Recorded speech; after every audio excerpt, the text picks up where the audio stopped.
team, it's Naomi Findlay here, your rapid renovation expert.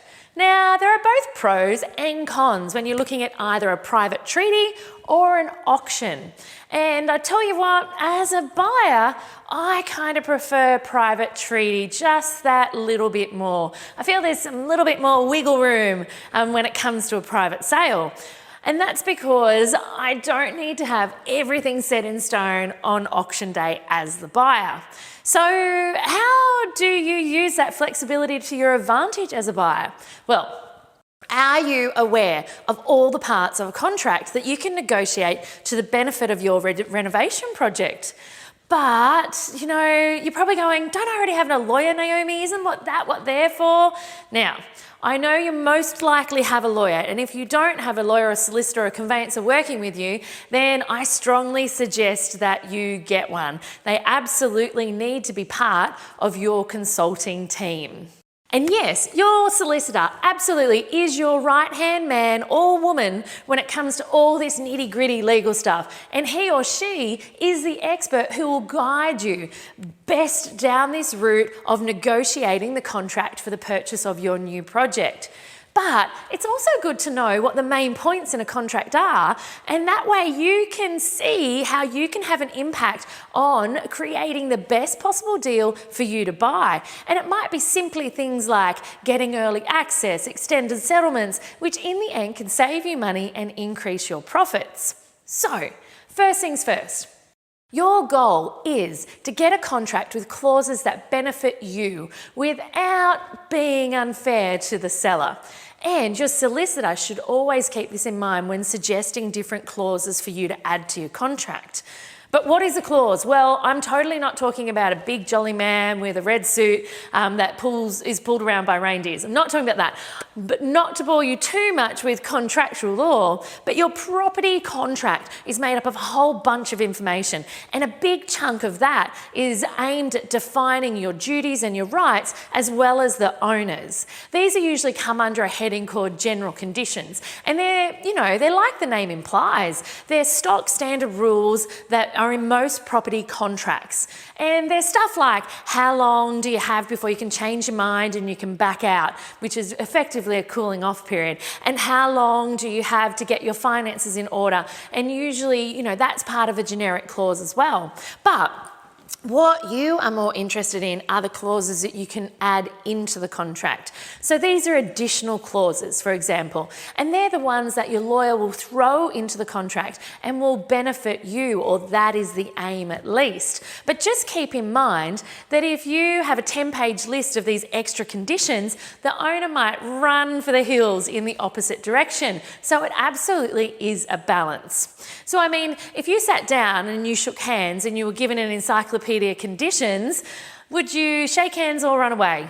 Yeah. It doesn't matter how many dollar figures you've laid out on the table. If the length of the depth of the conditions is too intimidating and too overwhelming for the seller, then the chances are you're not going to get the deal over the line. The other thing you might have to keep in mind is your relationship with the agent. Keep your friends close and keep your agents even closer.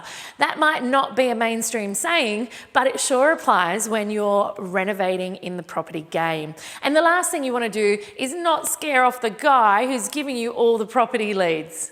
Having said all of that, adding clauses to a contract is a great idea, as long as they are well thought out and will truly benefit you in your renovation project.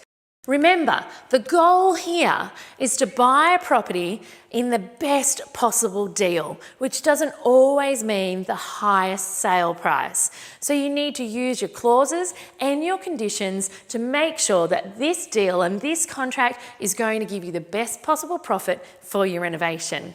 So what are some of these standard clauses and why do we pop them into our contracts? So there's a lot of mumbo jumbo in contracts. Luckily for you, your legal guru, your conveyancer, your solicitor, they'll be able to work through all of it with you. But there are 4 that can be really beneficial clauses in a contract if you really know how to use them. And the first one is one for a building inspection. So this is one of the best ways that you can make sure that there are very little surprises in your your property. And that is where your offer is conditional on an acceptable report from a building inspector. So when you make a contract subject to an acceptable building report, you're essentially safeguarding your renovation budget and trying to minimise your renovation buffer. So imagine the building report comes back and it turns out that there's substantial pillars underpinning the house that are falling away and that the bathroom floor is rotted and you hadn't seen that before. Absolutely, these are all things that you can manage in a renovation, but only if you were able to foresee them, only if you were able to plan them into your budget. And if you hadn't taken this damage into account, you would find yourself bursting your budget in no time. So a building inspection clause will give you peace of mind to know that you have minimised as much as possible any hidden surprises that could jump out mid-renovation. Now, pest inspection. This is another type of clause that you can insert. It's usually done together with the building inspection. So this clause works in the same way as the building clause, in the sense that you're having an inspection to check for any vermin, major infestations, or any white ant damage or activity in that property. And again, this is purely safeguarding your renovation budget and your renovation buffer. And what this does, both clause 1 and 2 I've just mentioned, the building and the pest, it allows you the opportunity to renegotiate a price if any scary items pop up. Now, the settlement date. This isn't a clause in itself, but it's certainly a bargaining chip that you can be using. So the date or the length of the settlement that you decide to set up with the seller of the house can really be worked to your advantage. For example, you might want a super quick settlement because you're approaching Christmas and you want to get in and get out so that you can have the property on the market or leased before Christmas. Conversely, you might go, you know what? I'd love an extended settlement. I'd love the owner to be in the property all the way over Christmas, and I'll start the renovation maybe end of January when I finish the other 2 projects that I've got going on. So as a renovator, you can utilise, depending on your workload and your availability, the time of year and the market, you can utilise within reason the settlement duration to your advantage.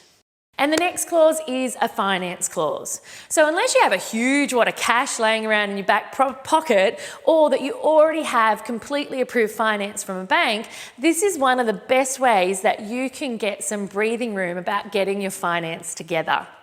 This way, you can make an offer on a property without really having to worry about exactly how much funding you have. You can make an offer on a property and then start the ball rolling to get fully approved finance for that specific property. This is one that a lot of sellers do balk at, so only use it when really necessary. So there you have it. You get a lot more say when it comes to a private treaty contract than you probably thought. So use these to your advantage without being unfair to the seller of the property. And you'll be one step closer to renovating for wealth successfully.